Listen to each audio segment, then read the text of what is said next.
नमस्कार. Click Marathi YouTube चॅनलवर आपल्या सर्वांचं सहर्ष स्वागत. मित्रांनो, मी आहे केव्हालचिम. आजच्या या भागात आपण पाहणार आहोत की सुवर्ण महोत्सवी आदिवासी शिष्यवृत्ती ही कशा पद्धतीने ऑनलाईन वरती भरायची. तर ही शिष्यवृत्ती ऑनलाईन भरण्यासाठी आपल्याला सर्वप्रथम विद्यार्थ्यांचा जो काही डाटा असेल, जी काही माहिती असेल ती सर्वप्रथम आपण तयार करून ठेवणं, रेडी करून ठेवणं अतिशय महत्त्वाचं आहे. तर त्यामध्ये त्या विद्यार्थ्याची जन्मतारीख, रजिस्टर नंबर असेल, पालकाचं पूर्ण नाव असेल, त्या पालकाचा अकाउंट नंबर असेल, वार्षिक उत्पन्न असेल, त्याची दाखल दिनांक असेल, बँक असेल, अशा प्रकारे विविध प्रकारची माहिती आपल्याला सर्वप्रथम कलेक्शन करून ठेवणं अतिशय महत्त्वाचं आहे. शिक्षक मित्रांनो, सुवर्ण महोत्सवी आदिवासी शिष्यवृत्ती फॉर्म भरत असताना आपण काही टप्प्यांनी हे फॉर्म भरणार आहोत. तर सर्वसाधारण ही सुवर्ण महोत्सवी आदिवासी शिष्यवृत्ती फॉर्म भरत असताना मी एक 4-5 टप्पे केलेले आहेत. त्या टप्प्यांनुसार, त्या मुद्द्यांनुसार आपल्याला ही सुवर्ण महोत्सवी आदिवासी शिष्यवृत्ती फॉर्म भरायचा आहे. तर यामध्ये पहिला मुद्दा आहे की आपण लॉग इन करायचं आहे. CK, त्यानंतर आपला UDIS नंबर, हा युजर ID टाकायचा आहे व पासवर्ड टाकून आपण लॉग इन करायचं आहे. यानंतर आपल्यासमोर मी दुसरा मुद्दा ओपन करतोय. पहा, यानंतरचा दुसरा मुद्दा आहे शाळेची प्रोफाईल अपडेट करणे. आपण CK लॉग इन केल्यानंतर 2 नंबरची जी आपली काही स्टेप असेल ती आहे शाळेची प्रोफाईल अपडेट करणे. आपल्याला 2 नंबरला शाळेची प्रोफाईल अपडेट करायची आहे. 3 नंबरला आपल्याला इयत्ता पहिलीच्या विद्यार्थ्यांचे जे काही सुवर्ण महोत्सवी आदिवासी शिष्यवृत्ती फॉर्म असतील ते फॉर्म आपल्याला भरायचे आहेत. हा आपला तिसरा मुद्दा आहे. त्यानंतर चौथा मुद्दा आहे पहिलीच्या वर्ग सोडून इतर जे वर्ग असतील त्या इतर वर्गाच्या विद्यार्थ्यांचे फॉर्म नूतनीकरण करणे. इतर वर्गाच्या विद्यार्थ्यांचे फॉर्म नूतनीकरण करणे ही चौथी स्टेप आपल्याला या सुवर्ण महोत्सवी आदिवासी शिष्यवृत्ती फॉर्म मध्ये करायची आहे. पहा, फक्त जे काही नवीन विद्यार्थी आहेत ज्यांची सुवर्ण महोत्सवी आदिवासी शिष्यवृत्ती या वेबसाईटवरती नोंदणी झालेली नाहीये, म्हणजे आपल्याकडे आलेले इयत्ता पहिलीचे विद्यार्थी, त्यांचीच 3 नंबरला नोंदणी करायची आणि 4 नंबरला आपण इतर वर्गांचे जे विद्यार्थी फॉर्म असतील त्यांचं नूतनीकरण करायचंय. त्यामध्ये मग त्यांचं उत्पन्न असेल, इयत्ता असेल, टक्केवारी वगैरे असेल, श्रेणी असेल, या गोष्टी आपण थोड्या अपडेट वगैरे करून घ्यायचे. आणि शेवटचा 5वा मुद्दा आहे की PL लॉग इन, म्हणजे PL त्यानंतर UDIS नंबर, पासवर्ड वगैरे टाकून लॉग इन करायचं आणि अर्ज इथून आपण व्हेरिफिकेशन करून तो अर्ज BEO लॉग इनला फॉरवर्ड करायचा आहे. अशा पद्धतीनं 5 स्टेपमध्ये आपल्याला या सुवर्ण महोत्सवी आदिवासी शिष्यवृत्तीची माहिती ही भरायची आहे. तर मित्रांनो, चला आता मी तुम्हाला प्रत्यक्ष या ऑनलाईन वरती सुवर्ण महोत्सवी आदिवासी शिष्यवृत्ती कशा पद्धतीने भरायची यासाठी मी तुम्हाला घेऊन जातोय गुगल क्रोम वरती. मी आपल्यासमोर आता गुगल क्रोम ओपन करतो. पहा, आपल्यासमोर मी गुगल क्रोमचं पेज ओपन केलेलं आहे. तर या पेजच्या ॲड्रेस बारमध्ये जी सुवर्ण महोत्सवीची वेबसाईट आहे ती वेबसाईट मी या ठिकाणी टाकतो. ती वेबसाईट आहे etribal.maharashtra.government.in. अशा पद्धतीची ती वेबसाईट आहे. ती वेबसाईट मी या ठिकाणी टाकतो. पहा, etribal.maharashtra.government.in अशा पद्धतीची वेबसाईट टाकल्यानंतर एंटर करायचं. पहा, एंटर केल्यानंतर आपल्यासमोर अशा पद्धतीनं विकास आदिवासी विभाग आयुक्तालय यांची वेबसाईट आपल्यासमोर ओपन झालेली आहे. या ठिकाणी या पिवळ्या रंगामध्ये आपल्याला एक त्यांनी नोटिफिकेशन दिलेले आहे. सुवर्ण महोत्सवी शिष्यवृत्ती योजनेचे सन 2015-16 या शैक्षणिक वर्षाचे ऑनलाईन भरायचे शिल्लक राहिलेले अर्ज व 2016-17 या शैक्षणिक वर्षासाठी नवीन व जुने अर्जाचे नूतनीकरण दिनांक 5 एप्रिल 2007 नंतर ऑनलाईन पद्धतीने सादर करता येतील. म्हणजे मित्रांनो 5 एप्रिल 17 नंतर आपण ही माहिती भरू शकतो. चला आज आपण ही माहिती भरूयात. यासाठी पहा, उजव्या बाजूला तुम्हाला एक युजर आय डी आणि पासवर्ड टाकण्यासाठी एक विंडो दिसत असेल. पहिलीची विंडो आहे युजर आय डी. यामध्ये आपला जो काही युजर आय डी आहे तो युजर आय डी टाकायचा आहे. युजर आय डी हे दोन प्रकारचे असतात, पहिला CK वरून आणि दुसरा PL वरून. तर सर्वप्रथम CK आणि त्यानंतर आपला जो काही UDIS नंबर असेल तो UDIS नंबर या ठिकाणी टाकायचा आहे. मी आता युजर आय डी टाकतो CK, त्यानंतर जो काही आपला UDIS नंबर असेल तो UDIS नंबर येथे CKच्या पुढे टाकायचा. त्यानंतर पासवर्ड, आपल्याला जो काही पासवर्ड असेल डिफॉल्ट पासवर्ड किंवा आपण जर पासवर्ड जर चेंज केलेला असेल, नवीन जर पासवर्ड क्रिएट केलेला असेल तर तो पासवर्ड या पासवर्ड राखामध्ये टाकायचा. मी याचा माझा जो काही पासवर्ड आहे तो पासवर्ड यामध्ये टाकतो. पासवर्ड टाकल्यानंतर या ठिकाणी खाली आहे कॅप्चा कोड.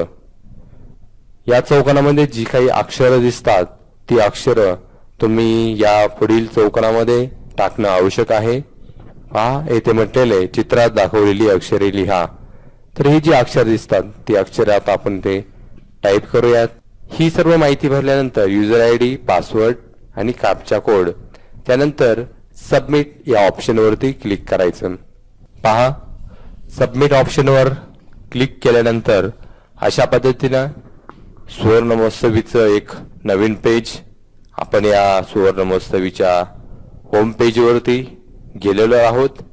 तर या ठिकाणी पहा, आता येथे जे नाव दिसतं योजना माहिती, यातील 2 नंबरची योजना आहे. पहा, पहिली योजना आहे हँडिकॅप स्कॉलरशिप आणि त्यानंतर हे सुवर्ण महोत्सवी प्री मॅट्रिक स्कॉलरशिप. तर हा जो 2 नंबरचा ऑप्शन आहे यावरती क्लिक करायचं. पहा, मी यावरती क्लिक केलेलं आहे. यावरती क्लिक केल्यानंतर आता आपण सुवर्ण महोत्सवी आदिवासी शिष्यवृत्ती फॉर्म भरण्यासाठी आपण आता त्यावरती क्लिक केलेलं आहे. यानंतर आपल्याला आपली जी काही प्रोफाईल आहे आपल्या शाळेची ती प्रोफाईल पहिल्यांदा बदलावायची आहे, त्यामध्ये चेंज करायचं आहे, नवीन अपडेट करायचे. त्यासाठी माय प्रोफाईल, हे माझे प्रोफाईल दिसते नाव, यावरती क्लिक करायचं प्रोफाईल बदलावरती. त्यानंतर अशा पद्धतीनं आपल्यासमोर माहिती येईल. त्यामध्ये सर्वप्रथम संस्थेचं नाव असेल, ते संस्थेचं नाव म्हणजे आपल्या शाळेचं नाव योग्य आहे का ते पाहायचं. त्यानंतर तपशीलमध्ये आपला UDIS नंबर आहे, तो UDIS नंबर शासन मान्यता क्रमांकामध्ये सुद्धा UDIS नंबर असेल. त्यानंतर संस्था सुरू होण्याची तारीख आहे का, प्रधान कार्यालय बरोबर आहे का, हे आपण आता इथून सिलेक्ट करायचं. किंवा आपली जी गेल्या वर्षीची माहिती भरलेली असेल ती माहिती या ठिकाणी डिस्प्ले होते, ती तंतोतंत बरोबर आहे का याची खात्री करायची. त्यानंतर शाळा कोण चालवतो, तुमची जर संस्था असेल तर संस्था, अशा पद्धतीचा वेगवेगळे ऑप्शन त्यासमोर येतात. पंचायत समिती, महानगरपालिका, नगरपालिका. तर आता माझी ही शाळा जिल्हा परिषद चालवते म्हणून मी जिल्हा परिषदवरती डिफॉल्ट यावर क्लिक करून ठेवतो. पहा, ही माहिती झाल्यानंतर आपल्या समोर मुख्य कार्यालयाचा पत्ता अशा पद्धतीची माहिती आपल्यासमोर ओपन होईल.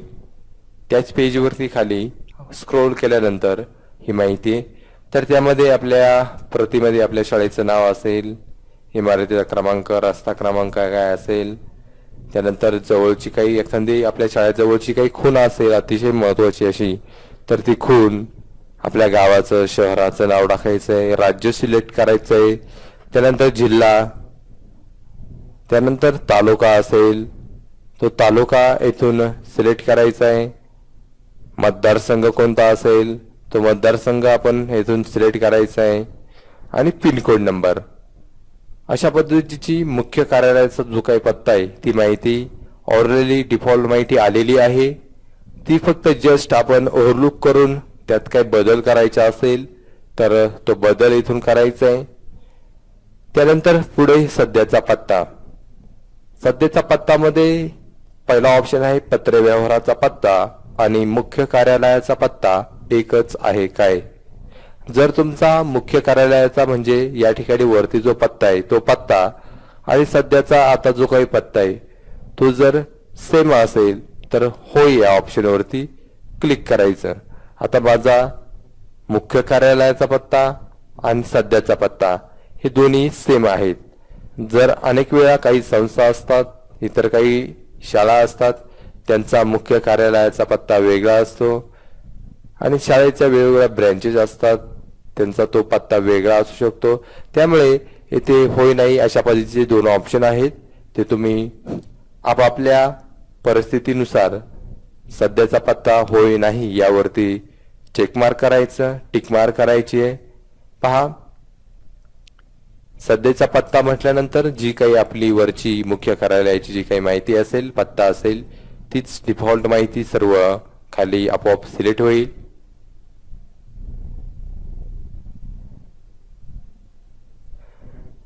यानंतर आहे बँक खात्याचा तपशील. तर मित्रांनो, यामध्ये आपल्याला आपल्या शाळेची जी काही बँक खाता असेल त्या बँक खात्याचा तपशील आपल्याला येथे द्यायचा आहे. सर्वसाधारण आपण जिल्हा परिषदच्या ज्या शाळा असतील त्यांचं जे काही SSLचं खातं आहे किंवा अनेक ठिकाणी मुख्याध्यापकाचं जे खातं असेल त्या खात्याची माहिती या बँक खात्याच्या तपशीलमध्ये भरण्यात येते. तर पहा, त्यामध्ये सुरुवातीला बँकेचं नाव आहे, त्यानंतर आपली जी काही शाखा असेल त्या शाखेचं नाव, या ठिकाणी पुढे ड्रॉप डाऊन मेनू आहे. पहा, यावरती क्लिक केल्यानंतर आपल्या बँकेचं जे काही नाव असेल ते नाव आपण इथून सिलेक्ट करू शकतो. त्यानंतर नाव सिलेक्ट केल्यानंतर पुढे शाखेचे नाव. तर आपली जी काही बँकेची जी काही जिथली शाखा असेल ती शाखा पहा, या ड्रॉप डाऊन मेनूमधून आपली जी काही शाखा असेल ती शाखा आपण सिलेक्ट करू शकतो. त्यानंतर आपला खाते नंबर. आपल्याला जो काही खाते नंबर, ज्या अकाउंटचा खाते नंबर शाळेचा जो टाकायचा असेल तो अकाउंट नंबर अचूक रीतीने या ठिकाणी टाकायचा आहे.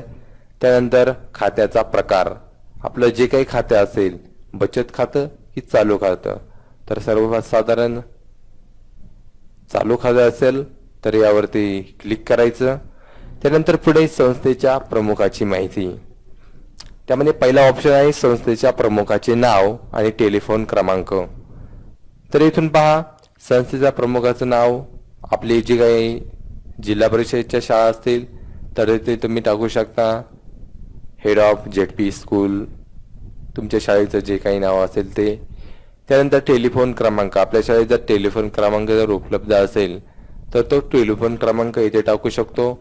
त्यानंतर तिसरा ऑप्शन आहे मोबाईल क्रमांक. या ठिकाणी आपण आपला जो काही हेडमास्टरचा मोबाईल क्रमांक असेल तो मोबाईल क्रमांक येथे आपण टाईप करायचा आहे. पुढचा ऑप्शन आहे फॅक्स क्रमांक, फॅक्स नंबर. आपल्या शाळेला जर फॅक्स क्रमांक जर उपलब्ध असेल तो फॅक्स क्रमांक या ठिकाणी या चौकोनामध्ये तुम्ही डायल करायचा आहे. त्यानंतर शेवटचा ऑप्शन आहे ईमेल. तर यामध्ये आपल्या शाळेला जो काही ईमेल असेल तो ईमेल क्रमांक येथे टाईप करायचा आहे. आपल्याला एक गोष्ट जाणवली असेल की ठराविक नावांच्या समोर या पद्धतीचे एक रेड कलरचे स्टार आहेत. पहा, इथे ईमेलच्या समोर स्टार दिसतोय, संस्था प्रमुखाचे नाव यासमोर स्टार दिसतोय, बँकेचे नाव, शाखेचे नाव, खाते क्रमांक यासमोर स्टार दिसतोय. म्हणजेच या ज्या गोष्टी आहेत त्या अतिशय रिकमेंडेड आहेत. या गोष्टी आपल्याला भरायच्याच आहेत, त्यासाठी हा स्टार आपल्याला दिलेला आहे. तर विना स्टारची जी काही माहिती ती आपण जरी भरू शकलो नाही, जर आपल्याला माहिती नसेल तर ती जरी भरली नाही तरी आपली माहिती सबमिट होऊ शकते. परंतु हे जे लाल स्टार दिसतात ही माहिती भरणं आपल्याला अनिवार्य आहे. त्यानंतर पुढचा प्रश्न आहे युजरचे व्यवस्थापन. या युजरचे व्यवस्थापन या विंडोच्या खाली आपल्याला दोन पद्धतीचे प्रश्न विचारलेले आहेत. एक आहे गुप्त प्रश्न, हा रिकमेंडेड आहे, हा अनिवार्य असा प्रश्न आहे. तर यामध्ये आपण क्लिक केल्यानंतर अशा पद्धतीने एक लिस्ट आपल्यासमोर ओपन होईल. त्यामध्ये एक प्रश्न असतील, मग तुमच्या पाळीव प्राण्याचे नाव काय, तुमच्या आईचे प्रथम नाव काय, तुमच्या वडिलांचे मध्य नाव काय, तुमच्या पहिल्या शाळेचे नाव काय होते, तुमचा आवडता कलाकार कोण, तुमच्या पत्नीस प्रथम तुम्ही कोठे भेटलात. म्हणजे अतिशय इंटरेस्टिंग अशा पद्धतीचे काही काही प्रश्न आहेत, जेणेकरून आपल्याला आपला पासवर्ड हा लक्षात ठेवण्यासाठी एक हिंट म्हणून येथे हे प्रश्न दिलेले आहेत. तर यापैकी तुमचा जो काही प्रश्न असेल, तुम्हाला जो काही योग्य प्रश्न वाटतो, तर तो प्रश्न इथून तुम्ही सिलेक्ट करायचा आहे. त्यानंतर त्याचं जे काही उत्तर आहे ते उत्तर हे गुप्त उत्तरच्या पुढे तुम्ही टाईप करायचं आहे. त्यानंतर पहा पुढची विंडो आहे तर विद्यार्थी क्षमता. तर या विंडोमध्ये आपल्याला सध्याच्या सालची जी काही आपली विद्यार्थ्यांची जी काही संख्या असेल, इयत्तावार, एसटी विद्यार्थी, आदिवासी विद्यार्थी, तर त्यांची संख्या या ठिकाणी आपल्याला नोंदवायची आहे. तर त्यामध्ये सर्वप्रथम इयत्ता आहे, तर इथून इयत्ता निवडायची. त्यानंतर एकूण विद्यार्थी क्षमता, आपली जी काही एकूण विद्यार्थी क्षमता असेल त्या इयत्तेची ती लिहायची. तर त्यानंतर एकूण एसटी विद्यार्थी क्षमता. तर यापैकी एसटी विद्यार्थी जर एकूण 50 विद्यार्थी असतील पहिलीला, तर त्यातील एसटी विद्यार्थी किती आहेत, मग 30 असतील, 15 असतील, त्याची एक संख्या आपल्याला इथे निवडायची आहे. चला आता मी ही माहिती या ठिकाणी भरतोय. ही माहिती या ठिकाणी ब्लँक आहे. इतर जी वरील माहिती होती ती डिफॉल्ट माहिती आपल्याला ऑलरेडी गेल्या वर्षीची आलेली होती, परंतु ह्या वर्षी आपल्याला नवीन मुद्दा जो भरायचा आहे ती आहे विद्यार्थी क्षमता. तर या टॅबमध्ये सर्वप्रथम आहे इयत्ता. पहा इयत्ता समोर कृपया निवडा नावाचा एक ऑप्शन दिसतोय, एक छोटा ड्रॉप डाऊन मेनू दिसतोय, एक एरो दिसतोय. यावरती क्लिक करायचं. यावर क्लिक केल्यानंतर अशा पद्धतीने पहिली ते 12वी पर्यंतच्या इयत्तांची लिस्ट आपल्या समोर येते. तर पहिल्यांदा पहिली सिलेक्ट करतो मी. त्यानंतर एकूण विद्यार्थी क्षमता, पहिलीची जी काही विद्यार्थी क्षमता आहे ती या ठिकाणी मी टाईप करतो. त्यानंतर एकूण एसटी विद्यार्थी क्षमता, त्यापैकी जी काही एसटी विद्यार्थी असतील त्यांची संख्या मी टाईप करतो. आणि त्यानंतर शेवटची जी काही विंडो आहे, जी काही टॅब दिसते भरा, यावरती मी क्लिक करतो. पहा आता मी यावरती क्लिक केलेलं आहे. त्यानंतर इयत्ता पहिलीची जी काही माहिती आहे ती आता इथे सेव्ह झालेली आहे. त्यानंतर इयत्ता दुसरी, यामध्ये दुसरीची जी काही विद्यार्थी क्षमता आहे त्यापैकी जे काही एसटी विद्यार्थी आहेत त्यांची माहिती भरायची आणि भरा या टॅबवरती क्लिक करायचं. पहा दुसरीची इयत्ता पण मी आता माहिती भरून झालेली आहे. त्यानंतर इयत्ता तिसरी, इयत्ता तिसरीला जितके विद्यार्थी आहेत ते विद्यार्थ्यांची एकूण विद्यार्थी क्षमता, त्यानंतर त्यापैकी एसटी विद्यार्थी, ही माहिती भरायची आणि शेवटचा ऑप्शन आहे सबमिट, भरा, यावरती क्लिक करायचं. अशा पद्धतीने आपल्या शाळेत ज्या काही इयत्ता असतील त्या सर्व इयत्तांची माहिती या ठिकाणी आपण अचूक भरायची आहे. पहिल्यांदा इयत्ता सिलेक्ट करायची, त्यानंतर एकूण विद्यार्थी क्षमता आणि एकूण एसटी विद्यार्थी क्षमता, या तिन्ही गोष्टी आपल्याला रिकमेंडेड आहेत, त्या अनिवार्य आहेत, ज्या आपल्याला भरायच्याच आहेत. त्यानंतर ही शेवटची जी काही टॅब दिसते या भरा टॅबवरती क्लिक करायचं. पहा यावरती मी क्लिक केलेलं आहे. अशा पद्धतीनं माझी शाळा ही 4थी पर्यंत आहे. तर 4थी पर्यंतची सर्व माहिती इयत्तावार पट मी या ठिकाणी भरलेला आहे. जर यामध्ये आपल्याला काही सुधारणा करायची असेल, जर काही पट चुकला असेल, नजर चुकीने आपल्याकडून जर काही माहिती चुकली असेल, तर येथून सुधारणा, पहा येथे जे ग्रीन नाव दिसते सुधारणा, यावरती क्लिक करून त्या इयत्तेची तुम्ही माहितीही त्यामध्ये सुधारणा करू शकता. जर आपल्याला ती माहिती जर डायरेक्ट काढूनच टाकायची असेल, एखादी इयत्ता जर आपल्याला सर्वच माहिती चुकलेली असेल, काढूनच टाकायची असेल, तर काढून टाका हे जे ऑप्शन दिसतात यावरती क्लिक करून ती तुम्ही डिलीट करू शकता आणि पुन्हा या ठिकाणी ती इयत्ता सिलेक्ट करून ती माहिती भरू शकता. यानंतर शेवटी जो ऑप्शन दिसतोय ब्लॅक कलर मध्ये तुम्हाला एक विंडो दिसत असेल, तर या विंडोमध्ये जतन करा हे जे नाव दिसतंय यावरती क्लिक करायचं. पहा, आपण प्रोफाईल बदला यामधून आपल्या शाळेची जी काही प्रोफाईल आहे ती या सालची जी काही 2016-17ची प्रोफाईल आहे ती आपण एकदा चेक केलेली आहे. ती आपण आता अपडेट केलेली आहे. यामध्ये आपले जे काही विद्यार्थी असतील त्या विद्यार्थ्यांची इयत्तावार माहिती, एसटी विद्यार्थ्यांची माहिती आपण सध्या फिलअप केलेली आहे. पहा मित्रांनो, अशा पद्धतीने आपण आपली ही जी काही प्रोफाईल माहिती आहे ती व्यवस्थित भरल्यानंतर जतन करा यावर क्लिक केल्यानंतर अशा पद्धतीने सक्सेसफुलचा मेसेज आपल्या समोर येतोय. सूचना युजर अपडेटेड सक्सेसफुली. जर मित्रांनो यामध्ये जर आपली काही माहिती जर भरायची राहिली असेल या प्रोफाईलमध्ये, किंवा आपण एखादी माहिती जर सिलेक्ट केली नसेल, किंवा ऑप्शन जर सिलेक्ट केला नसेल, काही माहिती भरली नसेल अनिवार्य, तर त्या पद्धतीचा एक आपल्याला डायलॉग बॉक्स, आपण ही माहिती भरा अशा पद्धतीचा डायलॉग बॉक्स आपल्याला येतो. तर त्या पद्धतीने तुम्ही ती माहिती पुन्हा तिथून भरू शकता. पहा, आपण आपली विद्यार्थी संख्या भरल्यानंतर जतन नावावरती क्लिक केलं आणि आपली जी काही प्रोफाईल आहे ती प्रोफाईल आता अपडेट झालेली आहे. यानंतर मित्रांनो पहा, माझे प्रोफाईल, इथून आपण प्रोफाईल बदललेली आहे. इथूनच आपल्या प्रोफाईलचा आपण पासवर्ड बदलू शकतो. जर आपल्याला पासवर्ड बदलायचा असेल तर या पासवर्ड बदलावर क्लिक करून आपण आपला पासवर्ड सुद्धा बदलू शकतो.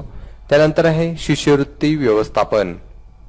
तर या व्यवस्थापनमध्ये अर्ज बनवा यावरती क्लिक करायचं. यामध्ये वेगवेगळे ऑप्शन येतात. पहा, शिष्यवृत्ती व्यवस्थापनमध्ये वेगवेगळे ऑप्शन येतात. अर्ज बनवा, अर्ज सुद्धा, अर्ज छापा, अर्ज शोधा, शिष्यवृत्ती स्थगितीसाठी विनंती, शिष्यवृत्ती स्थगिती रद्द करण्यासाठी विनंती, विद्यार्थी उपस्थिती, अशा वेगवेगळ्या प्रकारचे ऑप्शन येतात. तर आपल्याला सर्वप्रथम आता प्रोफाईल नंतर शिष्यवृत्ती व्यवस्थापन मध्ये अर्ज बनवा या ऑप्शनवरती क्लिक करायचं आहे.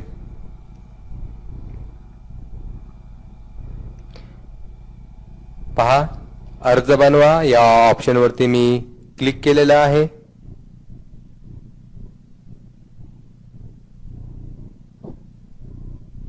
यानंतर नवीन पेज आपल्या समोर लोड होत आहे.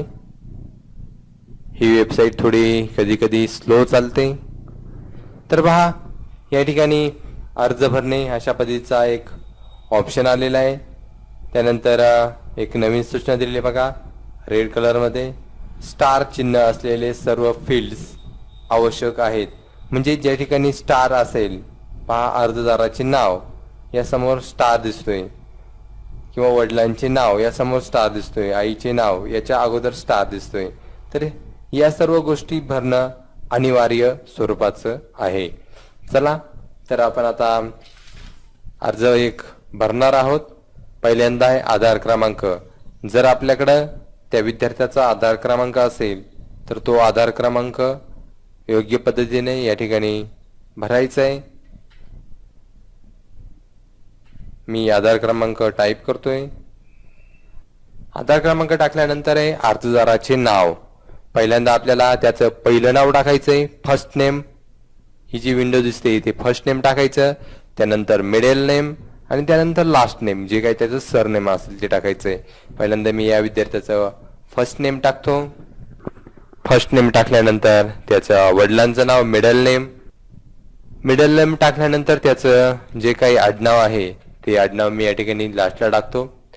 त्यानंतर वडिलांचं पूर्ण नाव टाकायचे आपल्याला. वडिलांचं जे काही नाव आहे ते डिफॉल्ट पहिल्यांदा नाव आलेलं आहे.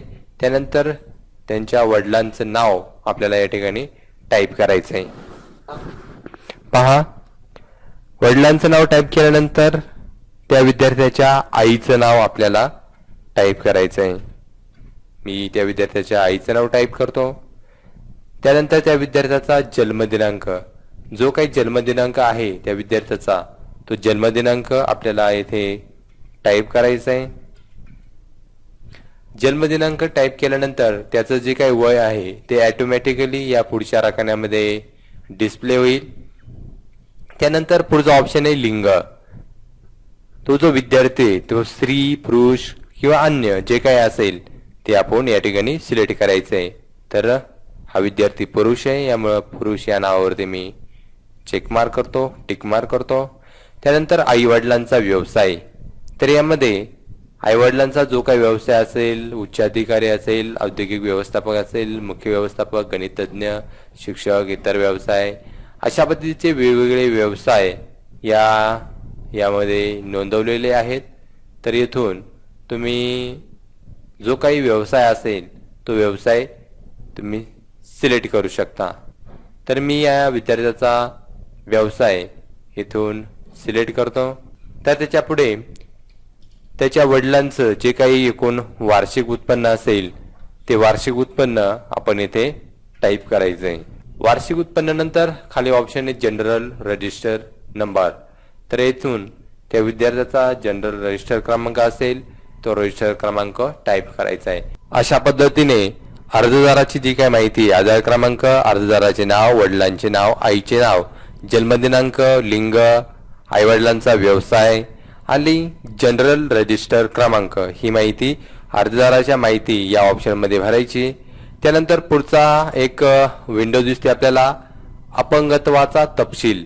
तर यामध्ये त्या विद्यार्थ्याचा अपंगत्वाचा, जर तो विद्यार्थी अपंग असेल तर त्याचा तपशील आपल्याला भरायचा आहे.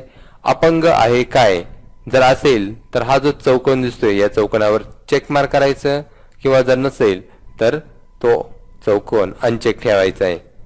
पहा, आता हा विद्यार्थी अपंग नाहीये, त्यामुळे मी यावर चेक मार्क वगैरे काही करणार नाहीये. त्यानंतर पुढचा ऑप्शन आहे अपंग नसल्यामुळे पुढची माहिती पण आपल्याला काही भरावी लागणार नाहीये. अपंगत्वाचा प्रकार नोंदवावा लागणार नाहीये. अपंगत्वाचा प्रकारामध्ये जे काही दृष्टीहीनता, बहिरपणा, मुक, कर्णबधिर, कुष्ठरोग, मुक्त, अशा विविध प्रकारचे मानसिक रुग्ण, मतिमंद, जे काही विद्यार्थी मतिमंद स्वरूपात तुम्ही नोंदवले असतील तर या ठिकाणी पहा मतिमंद ऑप्शन आहे, तिथून तुम्ही ते नोंदवू शकता, त्यांची टक्केवारी नोंदवू शकता. तर हा विद्यार्थी अपंगत्व या विद्यार्थ्याला नाहीये, त्यामुळं ही जी टॅब आहे ही माहिती मी आता भरणार नाहीये. यानंतर पुढचा ऑप्शन आहे जातीचा तपशील. यामध्ये त्या विद्यार्थ्याची जी काही जात असेल ती आपल्याला नोंदवायची आहे. अर्थात तो जो काही प्रवर्ग आहे तो डिफॉल्ट या ठिकाणी सेट झालेला आहे. ST असल्यामुळे अनुसूचित जमाती अशा पद्धतीचा प्रवर्ग येथे सेट झालेला आहे. त्यानंतर कोणत्या जातीसाठी अर्ज केला आहे, तर अनुसूचित जातीमध्ये त्या विद्यार्थ्याची कोणती जात आहे ती जात आपल्याला येथे सिलेक्ट करायची आहे. तर मी या विद्यार्थ्याची जी काही जात आहे ती सिलेक्ट करतोय. जात सिलेक्ट केल्यानंतर पुढे आहे बँक खात्याचा तपशील. तर आता या ठिकाणी आपल्याला तो जो विद्यार्थी आहे त्या विद्यार्थ्याच्या बँक खात्याचा तपशील, त्याच्या पालकाचा किंवा त्या विद्यार्थ्याचा बँक खात्याचा तपशील आपल्याला इथे नोंदवायचा आहे. यासाठी पहिला ऑप्शन आहे बँकेचे नाव. 5 स्टार दिसतोय समोर, बँकेचे नाव. तर या ठिकाणी आपण आपल्या त्या विद्यार्थ्याची जी काही बँक असेल त्या बँकेचं नाव आपल्याला इथे सिलेक्ट करायचं आहे. पहा, आपण त्या विद्यार्थ्याच्या बँकेचे नाव सिलेक्ट केलेले आहे. तर नाव सिलेक्ट करण्यासाठी हा जो एक छोटा पुढे एक ड्रॉप डाऊन मेनू दिसतोय, एरो दिसतोय, यावरती क्लिक करायचं. आपली जी काही बँक असेल त्या बँकेचं पहिलं जे अध्यक्षर असेल इंग्लिशमध्ये बँक ऑफ महाराष्ट्र, तर B जर आपण टाईप केला तर डायरेक्ट त्याबद्दलची माहिती येईल. किंवा सेंट्रल बँक ऑफ इंडिया, तर आपण जर CEN जर टाईप केलं तर लगेच त्या बँकेचा अध्यक्षर जर आपण टाईप केलं, किंवा आपली जी काही डिस्ट्रिक्ट बँक असेल तिचं जर अध्यक्षर टाईप केलं तर लवकर आपण ती बँक शोधू शकतो आणि ती सिलेक्ट करू शकतो. मी आता बँकेचं नाव सिलेक्ट केलेलं आहे. त्यानंतर पुढे आहे शाखेचं नाव. तर यामध्ये शाखा निवडायची, कृपया निवडा यासमोर आपल्याला पहा एक छोटा डाऊन एरो दिसतो, यावरती क्लिक करायचं. शाखा निवडायची असेल त्यानंतर त्या शाखेचं अध्याक्षर टाकायचं. पहा मी आता शाखा निवडतो. पहा शाखेचं नाव आपण सिलेक्ट केल्यानंतर पालकाचा जो काही खाते क्रमांक असेल तो खाते क्रमांक आता इथे टाईप करायचा आहे. मी त्या पालकाचा खाते क्रमांक व्यवस्थितरित्या टाईप करतो. आपण पण जो काही खाते क्रमांक असेल तो व्यवस्थित टाईप करायचा आहे. त्यानंतर खातेदाराचं नाव, ते खाते ज्या व्यक्तीच्या नावावरती आहे त्या खातेदाराचं नाव इथे टाईप करायचं आहे. पहा इथे मी त्या खातेदाराचं नाव टाईप केलेलं आहे. आपण आपली बँक सिलेक्ट केल्यानंतर शाखा सिलेक्ट करायची. शाखा सिलेक्ट केल्यानंतर MICR कोड व्यवस्थित येईल. त्यानंतर बँक शाखा IFS कोड असेल तो येईल, तो चेक करून घ्यायचा आपली ती शाखा आहे का. त्यानंतर पालकाचा खाते क्रमांक, तो खाते क्रमांक व्यवस्थित टाईप करायचा आहे. त्यानंतर त्या खातेदाराचं नाव टाईप करायचं. त्यानंतर आहे पुढे सध्याचा पत्ता. तर यामध्ये त्या विद्यार्थ्याचा जो काही सध्याचा जो काही पत्ता असेल तो पत्ता या ठिकाणी टाकायचा आहे. त्यानंतर राज्य महाराष्ट्र हे डिफॉल्ट सेट झालेलं आहे. त्यानंतर आपला जो काही जिल्हा आहे तो जिल्हा सेट करायचा. तत्पूर्वी मित्रांनो या ठिकाणी वरती एक जवळपासची खूण आहे, तर ही खूण आपल्याला रिकमेंडेड आहे. ती खूण भरणं आपण आवश्यक आहे. ती खूण मी आता टाईप करतो.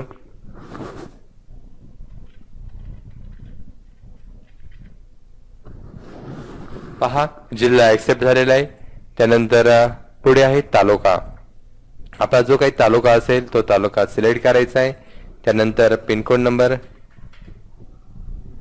नंबर टाईप केल्यानंतर इथे खाली स्थान आहे. तुम्ही जर एखादं काही स्थान जर टाईप करू इच्छित असाल ते टाकायचं. ते काही रिकमेंडेड नाहीये, आवश्यक नाहीये, त्यामुळे मी पुढचा ऑप्शन घेतोय संपर्क तपशील. तर या संपर्क तपशीलमध्ये पहिल्यांदा टेलिफोन क्रमांक असेल त्या पालकाचा किंवा मोबाईल नंबर असेल, फॅक्स नंबर असेल तो टाईप करायचा.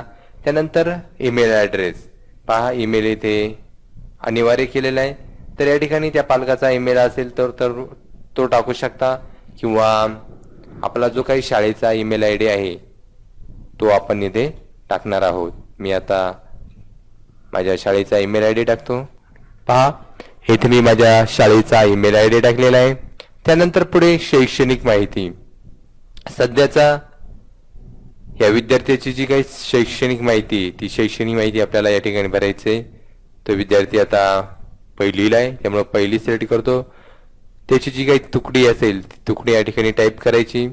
त्यानंतर शाळा किंवा महाविद्यालयात प्रवेश घेतल्याची तारीख, त्या विद्यार्थ्याने आपल्या शाळेमध्ये किती तारखेला तो विद्यार्थी दाखल झालाय ती दाखल तारीख आपण इथे नोंदवायची आहे. दाखल तारीख नोंदवल्यानंतर ही जी शैक्षणिक माहिती आहे ती भरून होईल. इयत्ता आणि शाळा दाखल तारीख ही अनिवार्य आहे, ती टाकलीच पाहिजे. त्यानंतर पुढचा टॅब आहे मागील वर्षाची शैक्षणिक माहिती. हा विद्यार्थी मागील वर्षी कुठे होता, कोणत्या इयत्तेत होता, तर त्याची माहिती आपल्याला इथे भरायची आहे. परंतु हा विद्यार्थी पहिलीला असल्यामुळे गेल्या वर्षी तो काही इयत्तेमध्ये कोणत्याही नव्हता, त्यामुळं ही माहिती आपण भरू शकत नाहीये. यावरती पहा ब्लँक आलेलं आहे, डिफॉल्ट सेट झालेलं आहे. इथे आपण मागील वर्षीची शैक्षणिक माहिती काही भरू शकत नाही. त्यानंतर पहा पुढचा ऑप्शन आहे इतर माहिती. ही जी टॅब दिसते तर यामध्ये अन्य शिष्यवृत्ती आहे का, आदिवासी शिष्यवृत्ती सोडून इतर काही शिष्यवृत्ती आहे का, जर असल्यास होय लिहा किंवा नसल्यास नाही लिहायचं. त्यानंतर असल्यास पहा शिष्यवृत्तीचं जे काही नाव असेल ते नाव लिहायचं. या विद्यार्थ्याला अन्य कोणतीही शिष्यवृत्ती नाही म्हणून मी नाही वरती क्लिक करतो. त्यानंतर पहा पुढचं ऑप्शन आहे जोडलेली कागदपत्रे. आपण हा जो फॉर्म भरणार आहोत यासोबत कोणकोणती कागदपत्र मी अर्जासोबत जोडत आहे, तर या ठिकाणी एक 6-7 अर्जाची जी काही डॉक्युमेंट्स आहेत ते या ठिकाणी दिलेले आहेत. तर हे आपल्याला सिलेक्ट करायचे आहेत. तर यामध्ये तुम्ही वेगवेगळे ऑप्शन सिलेक्ट करू शकता. GR जोडलेला असेल तर त्यासमोर टिक मार्क करू शकता किंवा अर्जदाराचे 2 पासपोर्ट साईज फोटो तर ते असेल तर ते जोडू शकता. तर आपण जो काही GR आहे त्याला टिक मार्क करणार आहोत. त्यानंतर अर्जदाराचे पासपोर्ट साईज 2 फोटो यावरती सुद्धा मी टिक मार्क करणार आहे.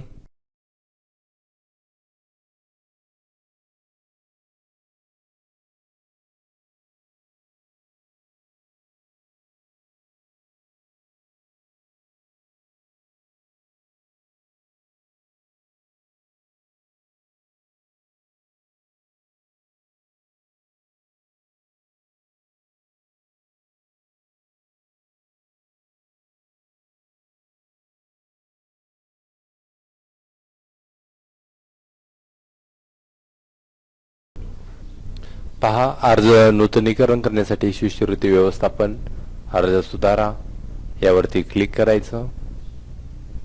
यावरती क्लिक केल्यानंतर जो अर्ज आपल्याला सुधारायचा आहे त्या अर्जावरच्या नंबरवरती क्लिक करायचं.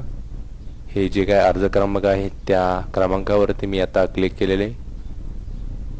हिरव्या रंगामध्ये असणारे हे क्रमांक यावरती मी आता क्लिक केलेला आहे. यावरती क्लिक केल्यानंतर आपल्यासमोर आता नवीन अर्ज ओपन होईल. त्यामध्ये आपण सुधारणा करायची, वार्षिक उत्पन्न असेल, मागील वर्षाची इयत्तेची जी काय माहिती असेल ती माहिती आपण चेंज करायची. बाकी माहिती ही तीच राहील.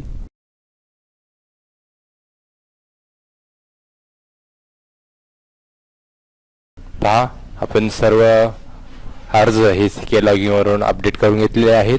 त्यानंतर आता मी PL लॉगिंग केलेलं आहे.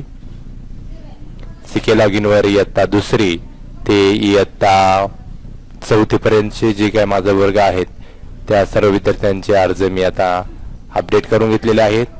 आता PL लॉगिन वरती मी आलेलो आहे. PL लॉगिन मध्ये आता आपण अर्ज पडताळायचे. जे अर्ज आपल्याला BO लॉगिनला पाठवायचे ते असे सिलेक्ट करून घ्यायचे. तर यासाठी जे विद्यार्थी आपल्याला पडताळायचे त्यांच्या अर्जाच्या समोर चेक मार्क करायचे. काही जुने आता 5वीला गेलेल्या विद्यार्थ्यांची नावं पण असतील, त्यातील काही विद्यार्थी आपल्याला वगळायचे. त्यामुळे जे विद्यार्थी आपल्या शाळेत आता इयत्ता 1ली ते 4थी पर्यंत असतील त्याच विद्यार्थ्यांच्या समोर चेक मार्क करायचा आहे. सिलेक्ट केल्यानंतर शेवटी पडताळले यावरती क्लिक करायचं आणि त्यानंतर सबमिट या ऑप्शनवरती क्लिक करायचं. या ऑप्शनवरती क्लिक केल्यानंतर हे जे सर्व अर्ज आहेत जे आपण सिलेक्ट केलेले आहेत, जे विद्यार्थी आपल्याकडे इयत्ता 1ली ते 4थी आहेत, जे अर्ज आपण सिलेक्ट केलेले आहेत ते अर्ज सर्व BO लॉगिनला पडताळणीसाठी जातील. अशा पद्धतीने मित्रांनो आपण आपली सुवर्ण महोत्सवी आदिवासी शिष्यवृत्ती माहिती ही भरू शकतो. धन्यवाद.